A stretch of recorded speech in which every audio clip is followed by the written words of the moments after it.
सुमित्रानंदन पंत प्रकृति के सुकुमार कवि के रूप में पंत की गणना की जाती है। पंत के यहाँ प्रकृति का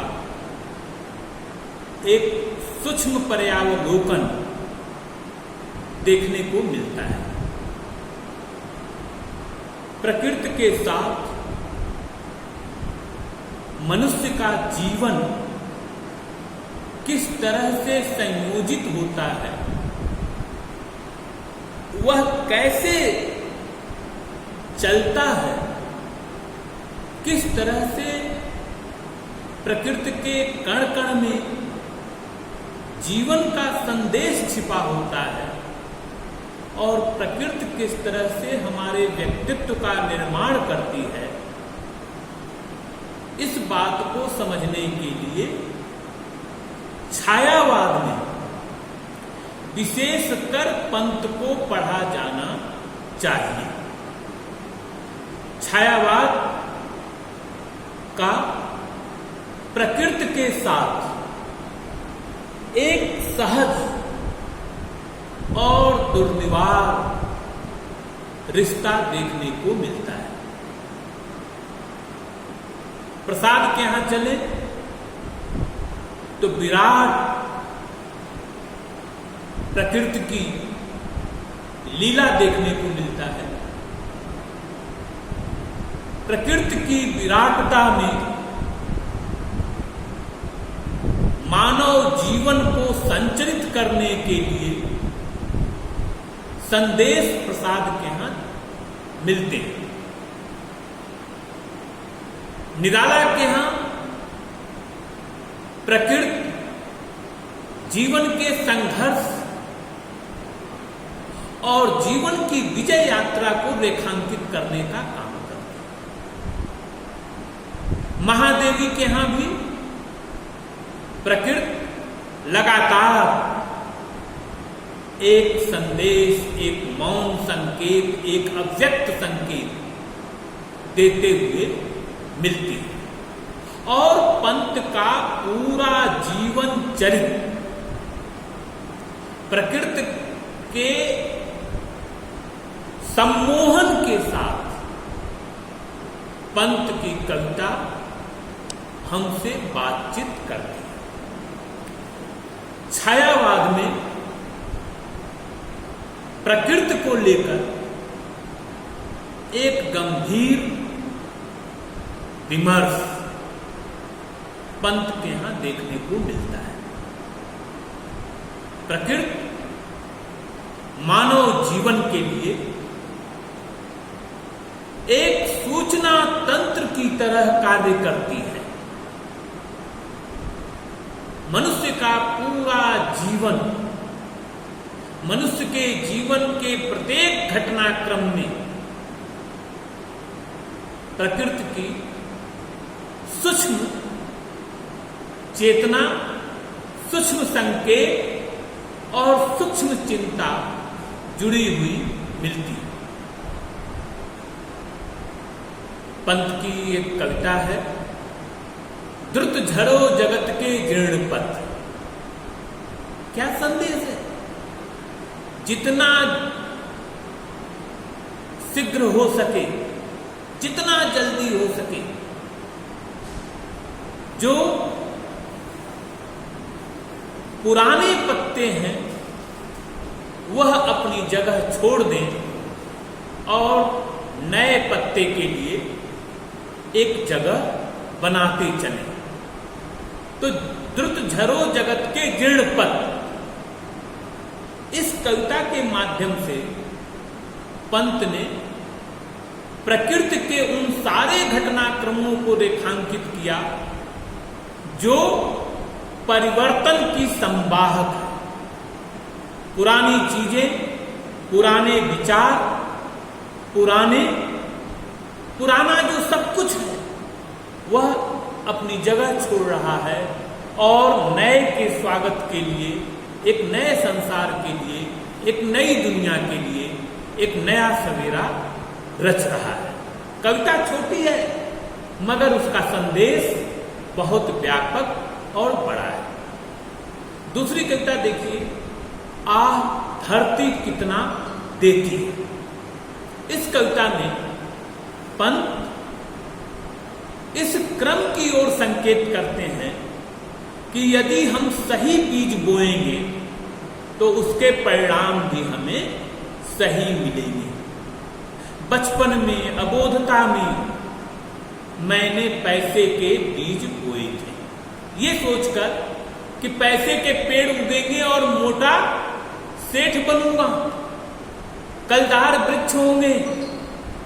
पर बंधा एक पेड़ भी नहीं उगा और पैसे के पेड़ नहीं। पर उसी पृथ्वी में, उसी धरती में, उसी घर के आंगन में जब सही बीज बोया, सेम के बीज बोया, तो वह सेम का बीज इतना फलित होता है कि पूरा मोहल्ला, पूरा पड़ोस, आस पड़ोस सब लोग उस सेम के बीज का भोग करते हैं। इस कविता के माध्यम से पंत ये भी कहना चाह रहे हैं कि प्रकृति में जो चीजें हैं उस पर केवल मेरा अधिकार नहीं है, प्रकृति के हर घटनाक्रम पर हमारे समाज का पूरा अधिकार होगा।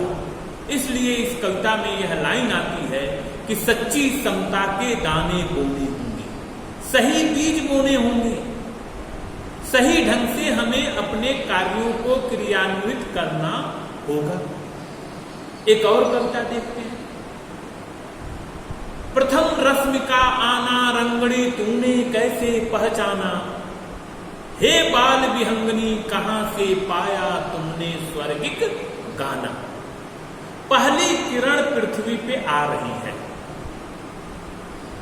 प्रकृति में जो ये घटना हो रही है इसके लिए प्रकृति ने ही अपनी व्यवस्था, अपनी घड़ी बना रखी है। प्रकृति किसी कृत्रिमता का, किसी भौतिक यंत्र का इंतजार नहीं करती। प्रकृति के हर घटनाक्रम में प्रकृति का ही एक मैसेंजर, एक संदेश छिपा हुआ है। सूरज की पहली किरणें आ रही हैं तो उसकी सूचना सबसे छोटी नन्ही चिड़िया संसार को दे जाती है। कवि आश्चर्य के साथ पूछता है कि प्रथम रश्मि का आना रंगड़ी तूने कैसे पहचाना, हे बाल विहंगनी तुम तो सोई थी नीड़ में, तुम्हें कैसे पता चला कि पृथ्वी पे पहली किरण आ रही है। और तुमने स्वर्गिक गाना गाया, तुमने एक नैसर्गिक, एक स्वर्गिक गान किया। चारों तरफ रात्र के अंधेरे में जो जादू चल रहे थे, जो पूरी दुनिया नींद में सोई हुई थी, खुमारी में थी, उस पूरी दुनिया को तुमने जगाने का एक उपक्रम अपनी ध्वनि से कर दिया। तो हे बाल विहंगनी तुमको ये कहां से स्वर मिला। इस तरह आप देखेंगे कि पंत के यहां प्रकृति का केवल मानवीकरण नहीं हुआ है, प्रकृति मानव के अंदर और बाहर के भाव को अभिव्यक्त करते हुए हमारे जीवनचर्या के सिद्धांतों को रेखांकित करती है। इस मायने में पंत बड़े कवि हैं कि उनके यहाँ प्रकृति के हर संदेश में, प्रकृति के प्रत्येक घटनाक्रम में जीवन जीने का तरीका छिपा हुआ है। और चूंकि पंत पहाड़ी प्रदेश से आते हैं, कुमाऊं उनका गृह जिला है, और एक स्वर्गिक जिसे देवलोक भी कहा गया, एक ऐसी पृष्ठभूमि से आते हैं जहां प्रकृति की इफरात जादुई दुनिया बिखरी हुई है। उस प्रकृति की जादुई दुनिया से पंत सभ्यता और समाज और संस्कृति को जीवन का संदेश देने के लिए प्रकृति के उन सारे उपकरणों का उदाहरण के तौर पर इस्तेमाल करते हैं जहां मौन पहाड़ है, जहां शब्दों की ध्वनियां हैं, जहां झरने प्रपात हैं, और कवि का इतना प्रकृति के प्रति दुर्निवार आकर्षण है कि कवि बहुत सहजता के साथ कहता है, बाले तेरे बाल जाल में कैसे उलझा दूं लोचन, भूल अभी से इस जग को। तो यह जो संसार है, यह जो समाज है, यह जो संस्कृति है, उस संस्कृति को समझने के लिए हमें प्रकृति की गोद में जाना होगा और प्रकृति के हर अव्यक्त और व्यक्त संदेश को सुनना होगा।